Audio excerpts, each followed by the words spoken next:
आं रायजोफ्रा देहाय थुबुर जाफैबाय मानि थाखाय माने भेरगावनि गोबां आफादफ्रा गामिनिबो आरो गुबुन गुबुन सामाजिक आफादफ्रा गोबाव समनिफ्राय आंखौ बुंबाय थादोंमोन जे गोबां लोगो हमनांगौ दङ होननानै आरो एखमबा एखमबा क'क्राझाराव रङियाव तामुलपुराव थांना लोगो हमहैयो दा नंखायनो आङो दिनैनि डेटखौ होदोंमोन जे दिनै फैनानै लोगो हमगोन आरो दिनै बेवहाय फैनानै दा बे गोबां आफादफोरखौ लोगो मोनदों आरो दा मोजाङै बुजिनो हादों जे बबे गामियाव मा जेंना दङ बबे एरियायाव मा जेंना दङ आरो जोबोद मोजाङैनो सावरायनायबो जादों दा बेफोरखौ जोङो प्रायरिटि वाइजआव बहाबा स्कुलनि जेंना बहाबा थानसालिनि बहाबा लामा बेखौ जोङो मावलांनो हागोन दा नंखायनो थांनाय बोसोरथामाव जोङो सरकारखौ थिग खालामनाय आगोलनि जि नियम निति गैयै मोनसे थासारिमोन बे थासारिखौ थिग खालामनानै सरकारखौ स्ट्रिमलाइन खालामनाय आरो बेवहाय जिफोर फान्ड फैयो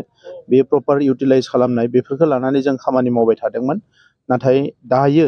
जोंनि सरकारा गासैबो बिथिंनिफ्राय खामानि मावनो हानाय अबस्थायाव फैबाय आरो मोनफ्रोमबो डिपार्टमेन्टखौ जोङो स्ट्रिमलाइन खालामनो हाबाय इ गभार्नेन्सनिफ्राय लानानै गासैखौबो जोङो सुरु खालामनो हाबाय हानि बेलायाव दिनै अनलाइन सार्भिसेसफोरखौ होनो हाबाय हेल्थ सेक्टर इडुकेसन सेक्टर गासैयावबो खामानि मावनो हादों दा नंखायनो दायो रायजो राजाफोरनि आरोबाव मा फिलिंस मा साननाय हनाय मा जेंना बेफोरखौ आरोबाव डिटेल्स बुजिनो थाखाय आङो दिनै फैदों आरो बे जिखिनिखौ दिनै मोनदांबाय बुजिबाय बेखौ आरोबाव गभर्नमेन्टनि माखासे पलिसिसफोराव सोफादेरनानै जोङो गोख्रोङै खामानि मावगोन उदालगुरि डिस्ट्रिक्ट हिसाबै सोलोंथायाव एसे जोंहा गुबुन डिस्ट्रिक्टनिख्रुइ फासयनानै दङ दा बिनि थाखायनो आङो थाबैनो फैनानै जोंनि अफिसार्सफोरखौ टिचार रेसनेलाइजेसन खालामनाय सिंगोल टिचाराव आरो टिचार होदेरनाय आरो गुबुन गुबुन जेंनाफोरखौ रायलायनो थाखाय थाबैनो मोनसे बेबस्था खालामगोन आरो गासिबो स्कुलाव जाहाथे फोरोंगिरि सहैयो आरो जेराव फरायसाफोरनि अनजिमाया बारा बेवहाय स्टुडेन्ट पिउपिल टिचार रेसिय' होनना बुङो फरायसा आरो फोरोंगिरिनि रेसिय'खौ मेनटेन खालामनो थाखाय नाजानाय जागोन जाहाथे उदालगुरि डिस्ट्रिक्टआव इलिमेन्टारि सेकेन्डारि हायार सेकेन्डारि डिग्रिसिम गासैबो टिचिं लार्निं प्रसेसा मोजां जायो दायो माखासे गोबांफ्रा दायो इउपिपिएलआवबो हाबदों गोबाङाव माने बिजेपिआव हाबबाय थादों नाथाय नोंथांनि सरकारावनो थानाय बिजेपिनि सासे इएमआ नोंथांखौ जौगानायनि खामानि मावनो हायाखै होननानै बुंदों बे बेलायाव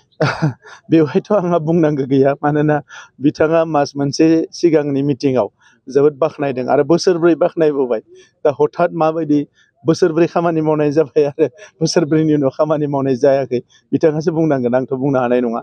आङो बिथांखौ रेसपेक्ट खालामो आगोलावबो दुलाराय बर' फरायसा आफादनि खामानि मावबोदों हारिनि गुबुन गुबुन बिथिङाव खामानि मावबोदों आरो जोंनि सरकारनि समावबो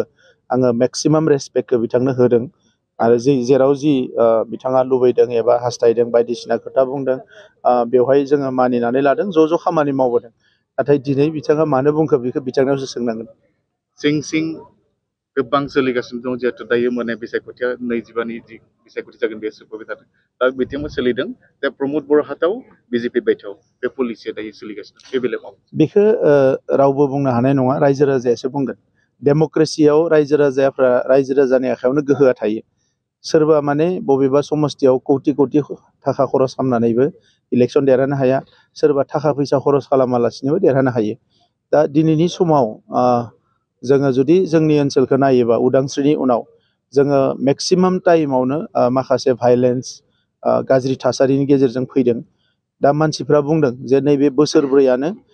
थांनाय 30-40 बोसोरनि गेजेराव रुजुयोब्ला बेस्ट टाइम होननानै बयबो बुंदों दा नंखायनो आंनि साननाया जाबाय मा जे पलिटिकेलि पावार मोननाय मोनैया बे गिदिर बाथ्रा नङा खिन्थु रायजोखौ सिबिनाय रायजो राजाफोरखौ जौगाहोनाय रायजो राजाफोरनि जेंनाखौ सुस्रांनाय आरो बिनि थाखायनो जों सोमावसारदों बिनि थाखायनो जिउ होदों बिनि थाखायनो थै होदों आरो दिनै थै आरो जिउ होनायनि बिनिमयआव बिएससि बिटिसि आरो बिटिआर मोनबाय दा बेखौ मोजाङै बाहायनानै बिनि गोहोखौ मोजाङै बाहायनानै जि जोंनि गांनाय उखैनायमोन जोंहा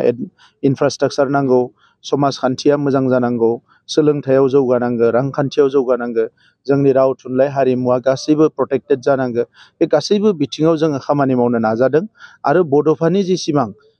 जोंनि हारिखौ गेरेमसा हारि महरै गायसननाय क'क्राझारनिफ्राय माने तिनिसुकिया बिथिंसिम बे बेलायाव प्रसासना बहाबा फेलें जादों नामा बे होबथानो थाखाय प्रसासननि सिगाङावनो जोङो बेखौ इन्सटिटिउसननि फेल जादों होननांगोन मानोना सासे मानसिया बेबायदि जुनाद बायदि आखु देखायनाया दानि जि सभ्य समाज एबा सोद्रोम समाज बेवहाय बेखौ रावबो गनायनानै लानो हाया दा मानो जोंनि गेजेरनिफ्राय एबा